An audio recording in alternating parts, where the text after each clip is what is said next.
बिस्मिल्लाहिर्रहमानिर्रहीम। इफ्तिखार अहमद मेरा नाम है। मैं इंग्लैंड के शहर मैनचेस्टर में रहता हूँ।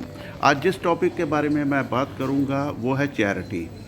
चैरिटी का लॉ ये पास किया गया था 1601 में, यानी कि 16वीं सदी में चैरिटी का ये कानून पास किया था ताकि लोग जो चैरिटी का रन करते हैं उन्हें किसी दायरा कार में लाया जा सके और ताकि उनसे पूछा जा सके।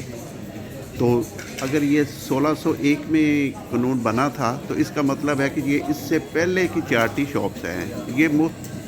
ये अपने हाई स्ट्रीट में एवरी बिग सिटी में या स्मॉल सिटी में कोई ना कोई आपको चैरिटी शॉप मिल जाएगी जो लोगों के इस्तेमाल के लिए चीज़ें होती हैं और उन्हें उनकी ज़रूरत नहीं होती, वो इनको दे देते हैं और ये चीप प्राइस पे अपना चीज़ें बेच देते हैं। इससे उन लोगों का भी फ़ायदा हो जाता है जो ख़रीद नहीं सकते।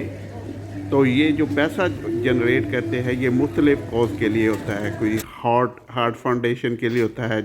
हार्ट फाउंडेशन वो है कि जहाँ पे जो हार्ट की डिजीज़ है उसके लिए डेवलप करने के लिए मेडिसन या उन्हें पैसा चाहिए होता है तो ये देता है। कुछ चैरिटी ब्लाइंड के लिए हैं, कुछ दूसरे मकासद के लिए हैं जो उन्हें फ़ंड करती हैं। इस पे चैरिटी शॉप पे आपको हर किस्म की चीज़ मिल जाएगी जो भी आप लेना चाहेंगे।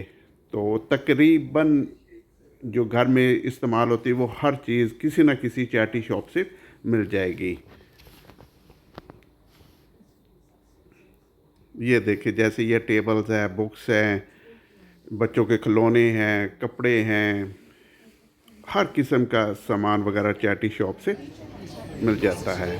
और ये तकरीबन आपको चैरिटी शॉप हर जगह में मिल जाएगी। जब आपको कोई भी चीज़ उसकी अभी लाइफ है तो आप उसे ले जा के चैरिटी शॉप को दे देंगे। ये वो फिर इसे देखेंगे कि सेलेबल है और फिर उसे सेल कर देंगे, बजाय उसे आप किसी वैसे फेंके या इससे चैरिटी शॉप को देने से उसे दोबारा यूज़ में लाया जा सकता है और पैसे भी उनके लिए जनरेट हो जाएंगे जो उनके जिस मकसद के लिए चैरिटी शॉप बनाई होती है। तो हमारे पाकिस्तान में अभी तक तो इस तरह का कोई एस्टैब्लिश नहीं हुआ। जो जिसका दिल चाहता है वो अपना बना लेता है charity. For watching my channel, please like और सब्सक्राइब करें ना। Thank you very much. अस्सलाम वालेकुम।